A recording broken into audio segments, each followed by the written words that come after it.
Dos versos 1 a 3, de Hebreus 6, para iniciar a leitura do capítulo, amém? Na verdade é uma continuação de que nós lemos semana passada. Diz assim: portanto, deixemos os ensinos elementares a respeito de Cristo e avancemos para a maturidade, sem lançar novamente o fundamento do arrependimento de atos que conduzem à morte, da fé em Deus, da instrução a respeito de batismos, da imposição de mãos, da ressurreição dos mortos e do juízo eterno.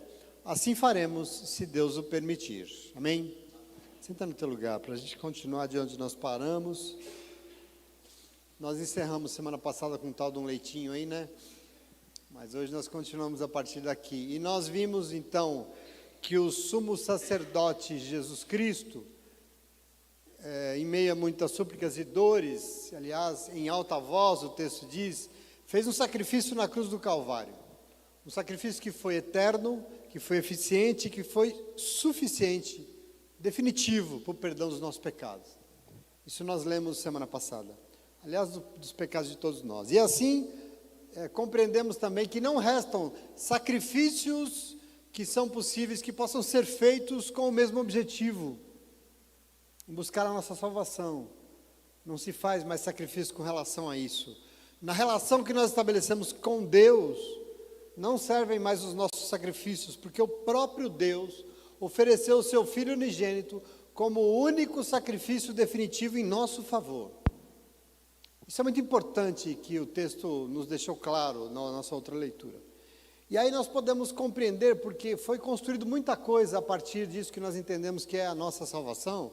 E hoje eu quero falar um pouco dela, porque você pode perguntar, então tá bom, não precisa de sacrifício, já foi feito um definitivo, então ver significa que eu estou salvo, é isso? E eu digo para você, depende. Depende do quê? Depende se Cristo estiver em você. Ok? Nós precisamos compreender isso bem. Outra coisa que é muito comum a gente ouvir, quer dizer que uma vez então salvo, salvo para sempre? Sei não. Por quê? Bom, hoje Hebreus quer fundamentar isso um pouco conosco, essa noção de tantas coisas que foram construídas sobre a nossa salvação, e o texto vai fundamentar as coisas relacionadas exatamente a isso. A salvação que nós ganhamos, ele disse semana passada, de graça na cruz do Calvário, no sacrifício definitivo que nós ganhamos, e isso é muito importante, porque muitas tradições foram sendo construídas em torno daquilo que Jesus fez em nosso favor. E é muito importante a gente entender o que a palavra nos ensina sobre isso, independente das nossas tradições, aquilo que a igreja construiu, que as várias denominações construíram, ok? Então, nós vamos tentar entender um pouco isso, sobre esse caminho de salvação. Eu queria começar nesse questionamento, porque o texto vai falar muito disso. Uma vez salvo, salvo para sempre. Salvação não se perde. Eu vou começar lendo para vocês Romanos 11, e eu queria ler do 17 ao 22, só para a gente poder ir enquadrando isso um pouco naquilo que é a perspectiva do que o texto vai tratar. No capítulo 11 de Romanos, a partir do verso 17, diz assim, ó: se alguns ramos foram cortados, e você, sendo uma oliveira brava, foi enxertado entre os outros, agora você participa da seiva que vem da raiz da oliveira cultivada. Não se glorie contra esses ramos. Se o fizer, saiba que não é você quem sustenta a raiz, mas a raiz sustenta você. Então você dirá, os ramos foram cortados para que eu fosse enxertado. Está certo, eles, porém, foram cortados devido à incredulidade. E você permanece pela fé. Não se orgulhe, mas tema. Pois se Deus não poupou os ramos naturais, também não poupará você. Portanto, considere a bondade e a severidade de Deus. Severidade para com aqueles que caíram, mas bondade para com você, desde que permaneça na bondade dele. De outra forma, você também será cortado. Veja, você vai entender porque eu estou lendo. Se alguns ramos foram cortados e não estão mais ligados ao Senhor, e Paulo está se referindo ao que aqui? Aos judeus. O que ele chama dos ramos naturais, aos judeus. E você que não merecia nada, foi enxertado. E hoje você recebe a seiva da vida que vem da raiz, que é Cristo. Você foi enxertado nisso. Não se glorie disso, ele diz. Não se orgulhe por isso. Não ache que os judeus foram cortados, alguns deles, para que você fosse enxertado. Não. Não se orgulhe, mas tema. Tema isso que foi feito. Pois se Deus não poupou a eles que eram naturais ou ramos naturais, por quê? Eles que receberam a primeira promessa, não foram os judeus que receberam a primeira promessa? Se eles que receberam a primeira promessa foram cortados, ainda mais você que foi adotado, né? E assim, diante de tanta bondade, permaneça nele, senão você também será cortado. Ora, se existe a possibilidade de nós sermos cortados, se nós fomos salvos, e fomos, mediante o sacrifício de Jesus dado pela graça, e nos tornamos filhas e filhos de Deus, mas segundo Paulo nós podemos ser cortados, significa que mesmo salvos, nós podemos ou não perder a nossa salvação? Podemos. E o texto está dizendo como? Deixando de estar ligados a Ele, a essa oliveira, a essa seiva, deixando de viver Cristo. Aqui está uma questão, salvação nos foi dada pela graça, mas salvação precisa ser mantida. Percebe isso? Isso é muito importante. Hebreus vai tratar isso. Eu realmente não creio nesse negócio que uma vez salvo, não importa o que você faça, salvo para sempre. Não, porque a Bíblia Sagrada nos dá a entender em muitos momentos que nós podemos perder a presença do Senhor. Nós podemos sim perder a salvação. Salmo 51, 12, por exemplo, afirma: devolve-me a alegria da tua salvação, Senhor. Ué, se tem que devolver é porque de alguma forma eu perdi. Ou foi tomada. Por que ele está pedindo para devolver? Porque a alegria foi perdida. A alegria dos salvos. Vou ler mais, 2 Pedro capítulo 2, verso 20 a 22, diz assim, ó: se, tendo escapado das contaminações do mundo, por meio do conhecimento do nosso Senhor e Salvador Jesus Cristo, vocês se encontram novamente nelas enredados e por elas dominados, o que? As contaminações do mundo, dominaram você de novo, você está num estado pior do que antes, pior do que no princípio. Teria sido melhor se vocês não tivessem conhecido o caminho da justiça, do que depois de terem conhecido, voltarem as costas para o santo mandamento que foi transmitido. Confirma-se neles que é verdadeiro o provérbio que diz: o cão volta ao seu vômito, ou ainda a porca lavada volta a revolver-se na lama. Observa isso. Observa o coração de um Deus que não quer perder ninguém. Um Deus que não quer condenar ninguém. Mas acima de qualquer coisa, Deus é movido por um amor respeitoso, um amor que nos ama, porque a presença do Senhor é liberdade para todos nós, sim, mas Ele nos ama. E se nós quisermos, de alguma medida, Pedro está dizendo aqui, voltar para trás, eu acho que o Senhor vai ficar muito decepcionado, frustrado, mas nós podemos voltar para trás, nós vivemos em liberdade. Essa escolha é inteira nossa. Com certeza o Senhor não se agrada, mas Ele nos respeita, e podemos sim desistir, podemos, como Ele disse aqui, desprezar aquilo que já nos foi dado. E acontece que vai acontecer o quê? Deus vai nos castigar, nós vamos colher os frutos dessa nossa decisão. É um pouco o que o texto está dizendo. Os frutos serão todos nossos. E aqui tudo isso que eu estou dizendo, esses princípios que Hebreus, inclusive chamou semana passada, os fundamentos elementares da palavra de Deus, aquilo que a palavra de Deus diz sobre nós. Ele sempre está usando o texto do Antigo Testamento, não é assim? Esses princípios elementares da palavra de Deus, e nós terminamos a nossa leitura sendo instigados a nos aprofundar nisso que a Bíblia fala sobre nós e a nossa salvação, a entrar mais a fundo, porque nós não podemos nos contentar com leitinho, né? Lembra semana passada? Com leitinho que só serve para alimentar bebê que ainda é imaturo. Nós não. Agora veja como ele retomou a leitura hoje, veja hoje. Ele está nos chamando a dar um passo adiante na nossa salvação, naquilo que nós já sabemos. Porque ele diz assim: abandonem isso, amadureçam, deixemos os ensinos elementares a respeito de Cristo e avancemos para a maturidade. É isso que ele quer nos levar hoje, a sairmos daqui, homens e mulheres maduros, diante daquilo que nós temos com o Senhor, com certeza, sem com isso voltar atrás. Ou seja, sem abrir mão do que nos salva. Como? Você lembra semana passada? Sem lançar mão de novo de outro tipo de fundamento, além daquele que a palavra já nos ensinou. Nós não precisamos inventar moda. A palavra de Deus já é fundamento para o que nós precisamos, tudo o que nós precisamos. O quê? Qual o fundamento? E o texto vai falar de arrependimento, o texto vai falar de fé em Deus, do batismo feito pelas razões corretas, aqueles que a palavra de Deus nos diz, não o batismo da minha denominação, mas o batismo nas bases que a palavra de Deus nos diz. as orações com a imposição de mãos, crer na ressurreição e no juízo eterno. São fundamentos que a palavra de Deus nos dá, que mostram o nosso caminho para onde nós temos que nos apegar. É isso que importa para o Senhor. Então são esses fundamentos que a palavra de Deus nos ensina, e que jamais nós podemos abrir mão, seja onde estiver, por ensinamento que for. Nós temos que buscar isso, para quê? Para sustentar a nossa vida espiritual, a nossa saúde espiritual e a nossa salvação. É isso aqui que o texto está chamando de um alimento sólido, que nós temos que buscar como homens e mulheres maduros espiritualmente diante de Deus, sabendo o que quer. Ok? É um pouco essa preocupação do texto. Agora veja o verso 4. Eu vou ler até o 6 para você continuar aqui comigo. Ele vai continuar no mesmo assunto. Ele vai dizer: ora, para aqueles e aquelas que uma vez foram iluminadas e provaram o dom celestial, tornaram-se participantes do Espírito Santo de Deus, experimentaram a bondade da palavra de Deus, os poderes da era que há de vir, mas caíram. Experimentaram tudo isso, mas caíram. É impossível que sejam reconduzidos ao arrependimento. Olha isso. Pois para si mesmos eles estão crucificando de novo o Filho de Deus, sujeitando-o à desonra pública. Bom, isso aqui é sério, né? Vai um pouco na medida que a gente falou de sacrifício para vocês aí na outra semana. Para quem já foi alcançado pela graça de Deus, para quem já foi iluminado pela luz do mundo. Quem? Nós. Você já foi iluminado pela luz do mundo? Ele já te alcançou? A graça já te alcançou?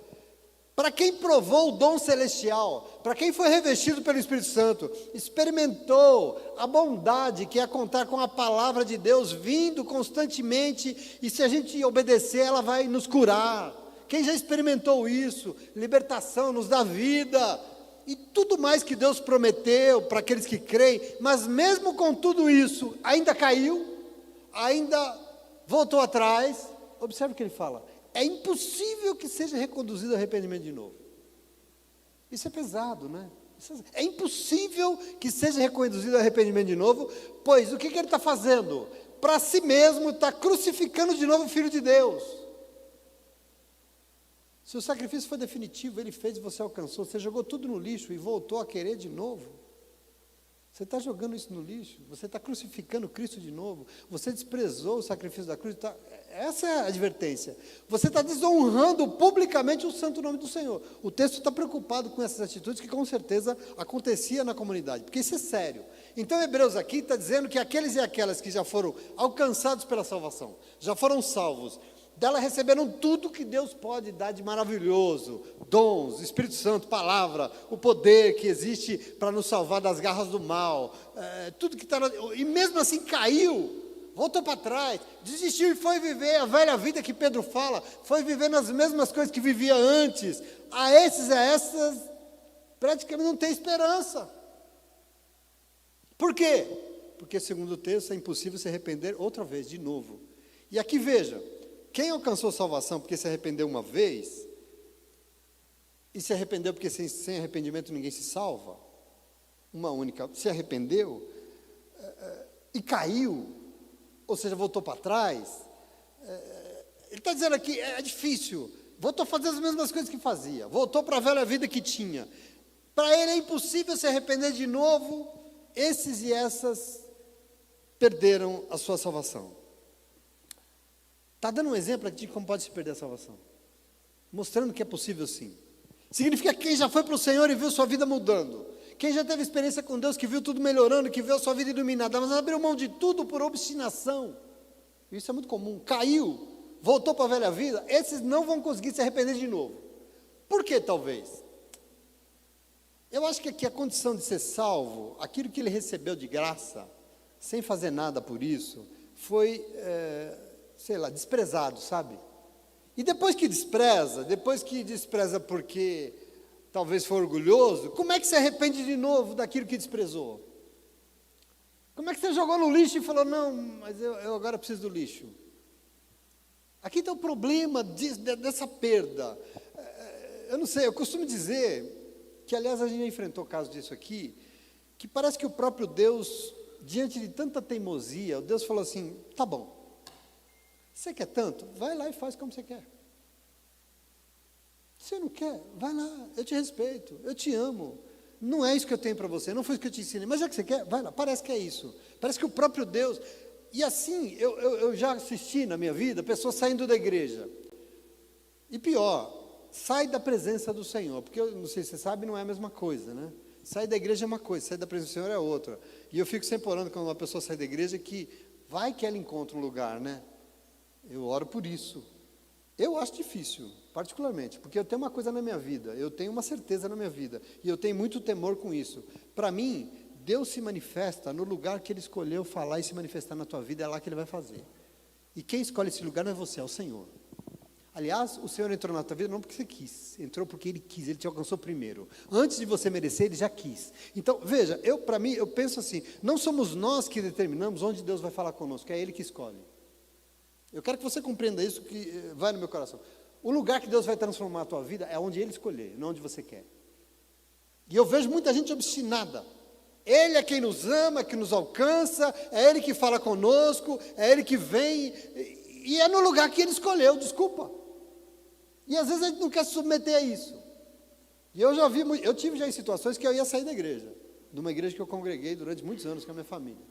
Mas antes de sair dessa igreja, eu passei por um processo de 1 ano, com o Senhor, e conversando. Eu falei assim, se o Senhor não testificar, eu vou ficar aqui sentado, eu não saio deste lugar. Porque se o Senhor falou comigo aqui, é aqui que o Senhor vai falar comigo de novo, e o Senhor vai me dizer o caminho. E o Senhor então me diz, eu acho que você precisa entender esse trabalhar de Deus. Porque se o lugar que Deus escolheu para falar comigo não serve para mim, quer dizer, se não serve para mim, Deus não serve. As escolhas de Deus, eu sei o melhor lugar para mim, não é Deus. Então, é por isso que eu acho que a pessoa depois não consegue mais voltar, sabe? Ela não consegue se voltar e se render de novo ao Senhor, onde Ele já tinha se rendido antigamente e abandonou. É isso que eu acho que o texto está dizendo. É impossível, não porque Deus não quer, mas porque a gente fecha o coração mais ainda e a gente não se arrepende. A pessoa veio encontrar do Senhor e conheceu a salvação, recebeu os dons do Espírito Santo, a palavra, mas mesmo assim desistiu por obstinação, voltou para trás e viu tudo desandando de novo. Ela sabe do que ela precisa. Ela sabe, inclusive, aonde está o que ela precisa. Porque ela já recebeu. Porque ela já viu. Porque ela já sentiu. Ela sabe. Agora, ela não consegue mesmo sabendo. Por quê? Trancou o coração. Endureceu. Cheio de convicções. E foi embora se enchendo de razões. Domingo nós acolhemos um querido aqui, que chegou naquele estado que vocês viram, e ele veio aqui e sentou. E quando eu acabei de cumprimentar as pessoas, eu fui conversar com ele. Ele falou para mim, eu sou da igreja, eu sou batizado, eu sou um homem de Deus, eu saí da igreja. Por que você saiu da igreja? Porque eu vi um monte de coisa errada lá. Eu falei, então você viu um monte de coisa errada lá e saiu da igreja e a vida melhorou, né? Está tudo bem agora, né? Que diabo você fez com a sua vida? Eu vou vir aqui todo dia agora. Eu falei, não precisa, volta lá para onde você saiu. E conversa lá, pede perdão, e pede perdão ao Senhor, que o Senhor vai curar a tua vida de lá de onde você saiu. Porque sai de lá ainda falando mal da igreja. Quer dizer, então, eu acho que é um pouco isso que o texto está querendo dizer para nós hoje. Nós temos que, para voltar, precisa se humilhar muito. Eu já falei para minha esposa, amor, essa pessoa não volta mais para a igreja, porque para voltar para a igreja ela tem que vir rastejando no chão, humilhando diante do Senhor, não de nós, mas do Senhor. E ela não vai fazer isso. Ela não vai se humilhar. E é por isso que ela não volta. É isso que o texto está querendo nos elucidar hoje. Se humilhar diante do soberano Deus e admitir, eu fiz tudo errado. Eu fui muito amada. E não admite. Enche de razão. E é por isso que o texto diz que é difícil. O coração duro se justifica e a pessoa continua vivendo lá na obstinação dela. Infelizmente, é triste, mas é. Então, Hebreus está dizendo aqui que é impossível se arrepender de novo, porque para si mesmo a pessoa vai estar crucificando de novo o Filho de Deus. Isso não existe, porque crucificou, Jesus deu um sacrifício definitivo, único, suficiente, não precisa de outro. Ele não precisa de um outro sacrifício. Para si mesmo estão crucificando de novo o Filho de Deus, sujeitando-o à desonra pública. Então, querido, irmã, presta atenção, nós jamais podemos querer crucificar Cristo de novo. E você vai falar, mas como assim, pastor? Nós crucificamos Cristo de novo quando nós rejeitamos o sacrifício que já foi feito. Nós queremos criar sacrifícios novos. Nós não precisamos disso em nome de Jesus. Ele já fez tudo em nosso favor. Tudo que nós precisamos está lá. O que eu tenho que fazer? Você precisa honrar isso. Nós não podemos desprezar o que Ele já fez de graça. nós temos que tratar isso com todo o temor daquilo que ele fez na cruz do Calvário em função. Não tem outra cruz para ele, não. Ele já fez. Nós temos que honrar isso com todo o temor. Como? Pensando em como nós vivemos isso. Essa é a questão da salvação. É por isso que se perde a salvação. Porque Hebreus diz aqui que isso que fazem assim, desonram publicamente o nome do nosso Senhor, do nosso Salvador. Desonram publicamente. O que ele fez foi eterno, foi eficiente, foi suficiente. E nós temos que o quê? Nos submeter ao que ele fez. Eu até estava conversando com a minha esposa. Tem pessoas que são uma benção, que vêm para a igreja, mas têm uma dificuldade doida de mudar. Por quê? Porque não se entrega ao Senhor.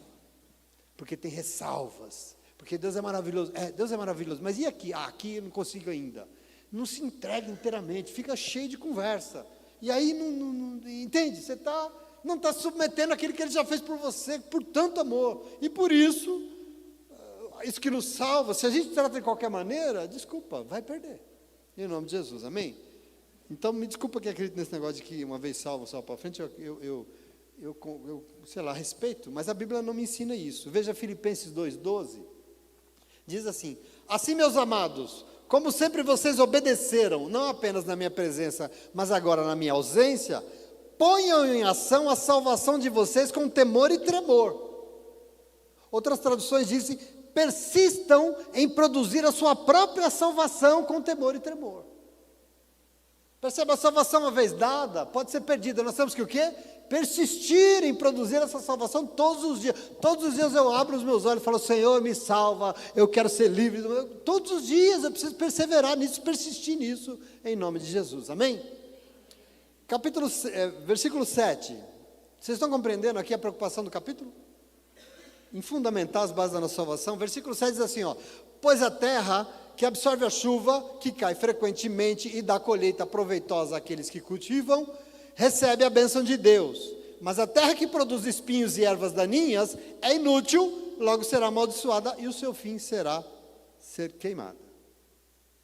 Veja, assim como a terra recebe a chuva do céu e dá uma boa colheita e produz ótimos frutos para quem cultivou, tudo é abençoado por Deus, a terra, do mesmo jeito que recebeu a mesma chuva, e ao invés de dar frutos, dá espinhos e ervas daninhas, ao invés de abençoar, amaldiçoa. E aqui o texto está falando, está fazendo aqui uma analogia, vamos dizer assim, com a vida de quem recebeu do céu a salvação de graça e tratou isso de qualquer maneira. Não deu frutos, deu erva daninha e espinho. Esse não tem um fim bom.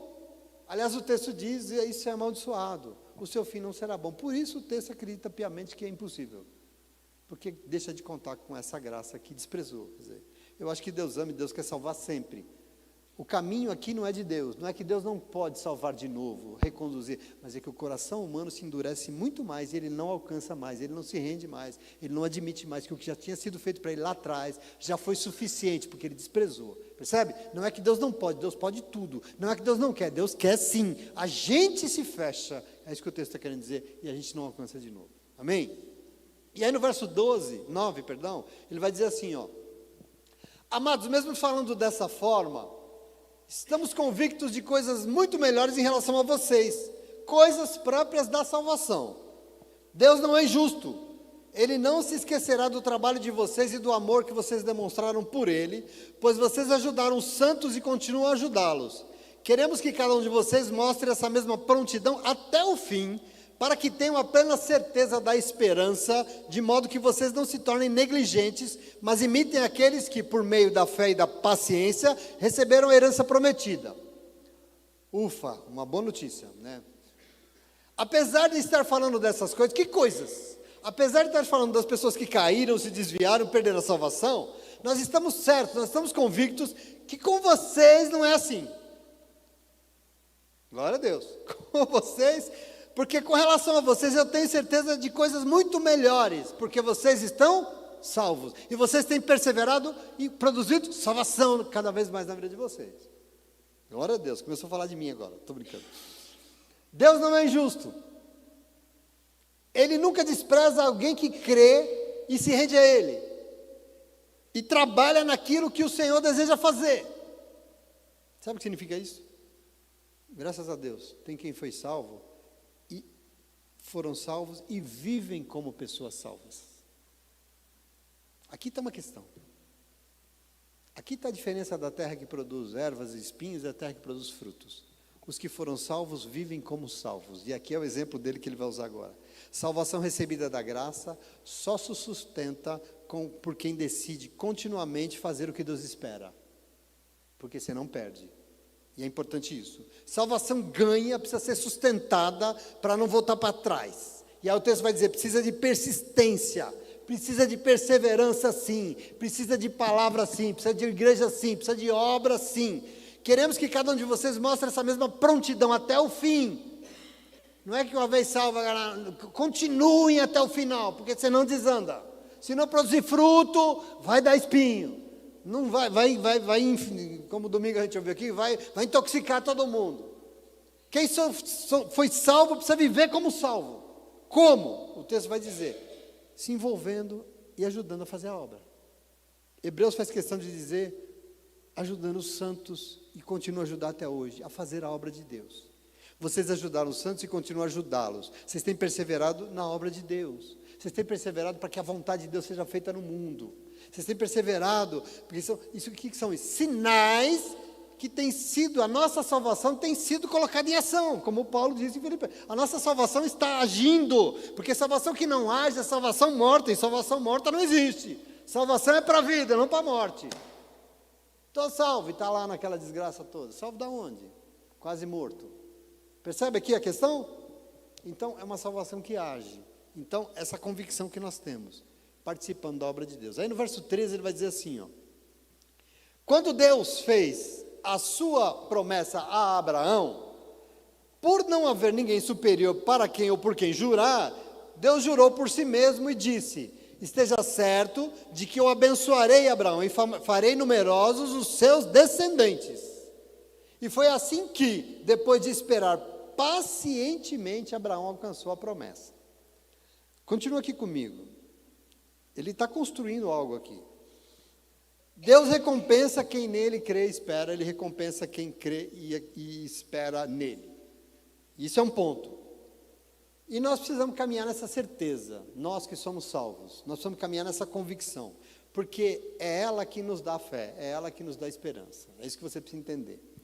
Hebreus volta nas origens de tudo para confirmar isso. O texto vai falar de Abraão. Abraão o quê? É a origem de toda a história do povo judeu, não é? Então ele vai voltar lá no princípio de tudo para dizer que Deus fez a promessa a Abraão e como não tinha ninguém superior a ele, a Deus, que ele para sacramentar, ele fez um juramento a Abraão.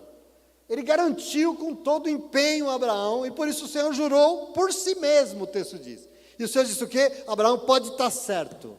Abraão, você pode ter certeza. Eu estou jurando, eu vou te abençoar e farei dos seus descendentes numerosos como as estrelas do céu. Deus assume um compromisso certo com Abraão. Não tinha ninguém por quem Deus falava, eu juro por quem? Por ninguém, não tem para quem jurar. Mas eu te garanto que você vai ser abençoado. Deus que é superior a tudo, estava assumindo um compromisso com Abraão, e ele foi alcançado pela promessa de Deus. E a pergunta é como? Como é que Abraão alcançou a promessa? Depois de haver, não se assuste, esperado pacientemente. Tem alguém paciente aqui nessa noite? Abraão alcançou a promessa que Deus fez em juramento a ele, depois de haver esperado pacientemente. Meu irmão, ele vai afirmar aqui, e aliás o texto está preocupado com a mesma coisa que faz Lamentações 3:21, nós precisamos estar sempre lembrando daquilo que pode nos dar esperança. O texto está querendo fortalecer a tua esperança, que você precisa buscar a tua salvação todos os dias. E ele vai dizer, presta atenção, a palavra de Deus nos lembra que o que nos dá esperança e fé é saber, sem titubear, sem dúvida, que Deus recompensa aqueles que são seus. O Senhor recompensa. Eu quero que você tome posse disso nessa noite em nome de Jesus. Não duvide disso nunca. Não é porque você está passando uma dificuldade, está demorando. Abraão esperou 25 anos. Que Deus não está vendo. Deus sempre recompensa os seus. Entretanto, para que a recompensa de Deus nos alcance, para que as promessas de Deus sejam sobre nós, nós temos que aprender a esperar pacientemente no Senhor. Porque eu sei que você olha uma situação de vez em quando e fala, meu Deus do céu, eu não aguento mais. E Deus fala, eu te aguentei por 40 anos, cidadão. Por que você não aguenta mais esses 5 que você está aí? Foi assim que Abraão recebeu, depois de 25 anos, o que ele tanto esperou. Eu não sei se Abraão esperou com tanta paciência assim, na verdade, porque a gente estudou que ele enfiou o pé pelas mãos, mas ele esperou e até alcançar, e alcançou. E glória a Deus por isso, ele não abriu mão do Senhor. Isso é muito importante. E nós precisamos nos apegar. Não no tempo que está demorando, nós não podemos nos apegar, que Deus não vem, não. Veja, você não pode se apegar que não aconteceu o que você espera, o que você acha que você precisa. Você precisa esperar com paciência, e que você sabe que você vai ser recompensado naquilo que Ele espera de você, e naquilo que Ele tem para você. Não naquilo que você acha que você precisa, porque 90% daquilo que você acha que você precisa é furada. Eu costumo dizer, já usei esse exemplo, vou usar de novo, se tudo acontecesse comigo, tudo que eu orei há 10, 20 anos atrás, tivesse acontecido comigo, eu estava lascado. A minha vida tinha ido para o buraco. Graças a Deus que Deus não me deu. Não deu, pastor? Não, deu muito melhor. Deu muito mais. Então não é o que nós esperamos. Eu não sei há quanto tempo você pode estar esperando alguma coisa. Presta atenção, você não espera o que você acha que você precisa. Não, você espera sabendo que você vai receber aquilo que Deus te prometeu. Abraão não esperou 25 anos porque ele achava que vai ser legal. Não, ele estava esperando, sabe por quê? Porque Deus prometeu para ele. É uma promessa. Aliás, Abraão é o pai da fé, porque ele creu no quê? No vento e nada. Ele creu no que Deus, nas promessas de Deus. E você precisa crer nisso. Existe promessa de Deus sobre a tua vida? Existe. Deus já falou com você, eu não sei há quanto tempo atrás. Creia nisso, porque isso vai se cumprir na tua vida, não importa o tempo que passe. Nós temos que tomar posse disso. O compromisso dele não é com o que você acha que você precisa. O compromisso dele é com o que ele prometeu na palavra dele a teu respeito. Todas as promessas da Bíblia vão se cumprir. Estão se cumprindo. Isso você não precisa ter dúvida nenhuma. Porque, em outras palavras, se ele prometeu, pode esperar, porque ele vai cumprir. E o texto lembra que vai porque ele não é injusto. E ó que ele não é mesmo. Ele não é injusto. Só que o tempo vai ser o dele, desculpa. Abraão não esperou o tempo de Deus e teve um filho bastardo com uma escrava. E uma hora ele entendeu, não adianta, a vida dele virou uma confusão. O tempo não é meu, é de Deus. E você precisa compreender. Ele esperou e recebeu, porque Deus havia assumido um compromisso com ele. Deus jurou que o abençoaria e abençoou. Quando os homens dizem assim, por exemplo, quando as pessoas dizem, eu juro por Deus. Por que você fala, eu juro por Deus? Porque você está jurando por alguém superior a si mesmo, não é? É isso que o texto está dizendo aqui. E você faz isso porque juramento é um negócio muito sério. O juramento é algo definitivo. Você não jura e depois você volta atrás e desjura. Né? Eu jurei, mas agora não juro mais. Não, eu juro, é um negócio que tem que ser definitivo. Quando você fala, eu juro por Deus que eu vou fazer isso, você só disse se isso for muito sério, senão você não disse, sim ou não? É um pouco isso que o texto está querendo dizer. Você vai honrar o que você prometeu, sim ou não? Deus fez uma promessa para Abraão. E eu já disse para você que nós lemos aqui outro dia. As mesmas promessas que foram feitas para Abraão estão sobre a sua vida. E quem prometeu foi o Senhor. Não foi qualquer um. E por isso espere, porque Ele não vai mudar. Ele vai honrar o que Ele prometeu. Um juramento é uma forma de se comprometer com coisas que não podem mudar. E porque outra coisa que não muda também, sabe o que é? O propósito que Deus estabeleceu para a nossa vida. O texto diz isso. Eu quero que você entenda isso. Deus fez uma promessa, e Ele fez questão de fazer essa promessa como juramento. O texto que sempre se remete ao Antigo Testamento, está se remetendo a Abraão para dizer, as promessas que estavam sobre Abraão estão sobre nós hoje, a igreja, no dia que se chama hoje. Tudo que foi feito lá, Deus não esqueceu. E aqui são duas coisas que o texto diz que não mudam. Primeiro, o propósito que Deus estabeleceu para a tua vida. Isso não muda, isso nunca vai mudar. O Deus que te alcançou lá atrás, que te chamou, que falou, que profetizou, isso não muda porque é propósito de Deus, e propósito de Deus não muda. O texto diz isso claramente. A natureza imutável do seu propósito, o texto diz. E a segunda questão é que é sobre um juramento, porque Deus assumiu um compromisso com Ele, um compromisso que está sobre você, um Deus que garante, um Deus que jura que vai nos abençoar, e nós duvidamos do quê? Como é que a gente pode duvidar disso? Eu estou falando de coisas imutáveis, meus irmãos. Tem coisas que não mudam nessa vida. O que não muda? Os propósitos que Deus tem sobre nós e aquilo que Deus prometeu que Ele faria. Isso nunca vai mudar. Isso não muda em canto nenhum. E é imutável, e o texto vai dizer de uma forma linda, porque nela nós sabemos, sabe o quê? Que é impossível que Deus minta. Nós temos que conhecer o Senhor. Você tem que conhecer o Deus que você confia. Se a gente não tem isso, a gente não confia em Deus. A gente quer enfiar os pés pelas mãos e fazer do nosso jeito. É impossível que o Deus minta. E eu queria dizer para você, se você aceita essa afirmação, o texto diz que é impossível que Deus minta, você está afirmando categoricamente que tudo que Deus é, faz e fala é verdade. Porque se Ele não mente, Ele só fala a verdade. Sim ou não? Eu não sei qual foi a promessa que foi feita para a tua vida. Eu não sei qual foi. Mas eu queria dizer para você, se foi de Deus, é verdade. E se é verdade, Ele vai honrar. É importante que você entenda, Ele só tem compromisso com a verdade. Não existe nenhum tipo de mentira no Senhor. Procure qualquer coisa que você recebeu de Deus e fale, Deus não honrou o que Ele prometeu na minha vida. Deus mentiu para mim. Deus falou e não fez. Me mostra onde. Não é à toa que a Bíblia diz que aquele que existe para negar quem Deus é o pai da mentira. Porque se Deus, em tudo Deus é verdade, aquele que quer contrariar a Deus, em tudo que Ele faz é mentira. Então aprenda a entender a relação que Deus tem com a tua vida, as promessas que Deus tem feito, aquilo que você tem ouvido na palavra de Deus, domingo após domingo, quarta após quarta. Existe um Deus preocupado com você, querendo, falando, ensinando, mostrando, assumindo compromissos com você, dizendo eu vou te abençoar. E nós temos que tomar posse disso, porque senão não vamos ser abençoados. Entenda isso. A palavra de Deus está tentando fortalecer aquilo que nos dá esperança. Esse é o momento do capítulo 6. Eu gostaria que você fosse para a tua casa mais forte do que nunca naquilo que o Espírito Santo de Deus está afirmando. Se fortaleça nisso. Não fica assim, não sei, será que vai? Ai meu Deus, não sei se vai. A pergunta é, Deus prometeu? Então não duvide, porque vai. Mas está demorando, não importa, mas vai. Nós temos que levar isso para casa. Meu irmão, existem firmes fundamentos que sustentam a nossa vida com Deus. Existem convicções, e esses fundamentos estão todos aonde? Na palavra de Deus. É ela que nos sustenta. E hoje entenda que você serve a um Deus que te ama num ponto, que entregou a sua própria vida por nós, por você. Logo nós que não merecíamos nada, não é verdade? É o que Ele fez na cruz do Calvário por nós. O que é impossível para esse Deus que deu a sua própria vida por nós? Do céu foi nos dado de graça. Porque assim como ninguém paga pela chuva, ninguém paga pela sua salvação, foi dado de graça, mas a nossa parte é ser um solo que produza frutos, que alimentam. Então não vem com essa que eu fui na igreja e levantei a mão, uma vez aceitei Jesus, está tudo bem, que não está tudo bem porcaria nenhuma.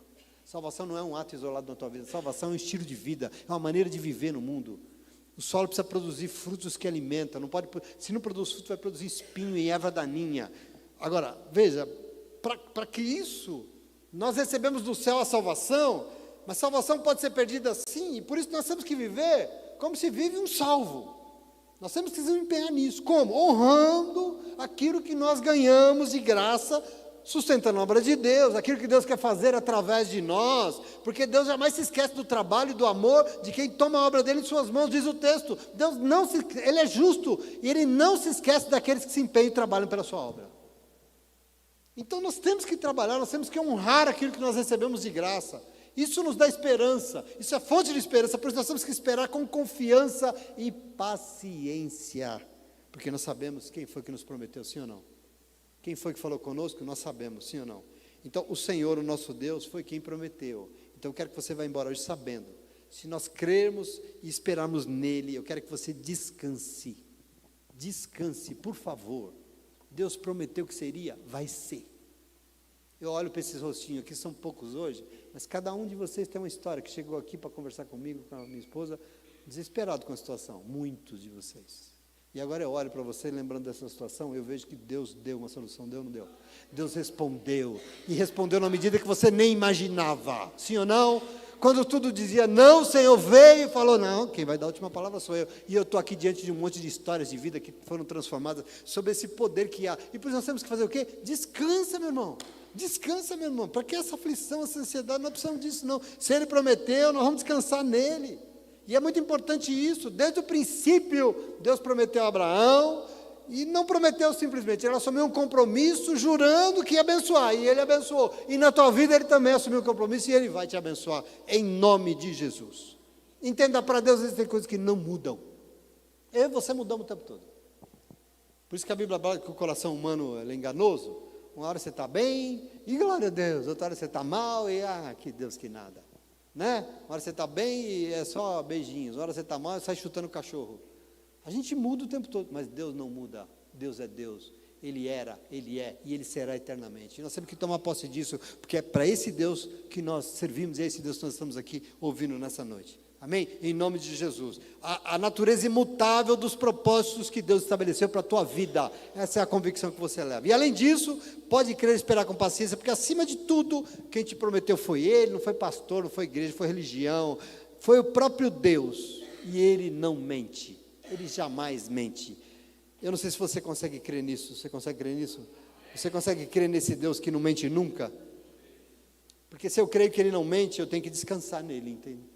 Eu preciso descansar nele. Isso é muito importante, porque os afobados querendo que as coisas aconteçam no tempo que não é de Deus, não funciona, porque não recebe do próprio Deus. Aqueles que foram alcançados pelo Senhor, se permanecerem, se não caírem, se não desviarem, sobre a sua vida existem propósitos, sobre a sua vida existem promessas. Lembra que a promessa sobre Abraão foi a promessa de alguém que foi alcançado por Deus, chamado por Deus e falou: sim, Senhor, eu vou. E aí vem uma promessa sobre a vida dele. Existem promessas sobre a tua vida porque você obedeceu, promessas feitas pelo próprio Deus, um Deus que nunca mente. Amém? O texto diz então: fiquemos firmes, não desistamos, nós, eu e você, que nos refugiamos nele, para tomar posse da esperança que nos foi proposta. E ele diz inclusive que essa esperança é a âncora da nossa alma, e ela é firme e segura. É isso que garante você, é isso que faz você dormir de noite, um sono tranquilo. Você sabe aonde está depositada a sua fé. Num Deus que não mente, num Deus que não te engana, num Deus que não muda. E eu quero que você creia nisso em nome de Jesus. Não é balela, não é conversa fiada de pastor, é palavra de Deus que nos garante em nome de Jesus. Se com Ele nós vivermos, com Ele nós estaremos salvos. Salvos e salvas, porque Hebreus diz que nós entraremos no Santo dos Santos. Ele fala assim, ó, por trás do véu que Jesus nos precedeu. É uma coisa bem judaica isso, né? O Santo dos Santos, o véu, né? Nós vamos entrar neste lugar santo da presença do Senhor. É figurado isso aqui, isso caiu, o tempo, mas nós vamos entrar nesse lugar santo que Jesus nos precedeu. Ele foi antes de nós, Ele está à direita do Pai, Ele intercede por nós, e Ele nos aguarda para que com Ele nós vivamos eternamente, porque esse é plano de Deus, em nome de Jesus. Amém? Você consegue crer nisso com vontade? E levar para a tua casa, não se desespera não, tem um Deus que prometeu coisas da tua vida, e Ele vai honrar todas elas, porque Ele é Deus, e Ele não mente, em nome de Jesus. Amém? E se você crer, você pode até aplaudir Ele, porque Deus é bom, e Ele gosta dos aplausos aí.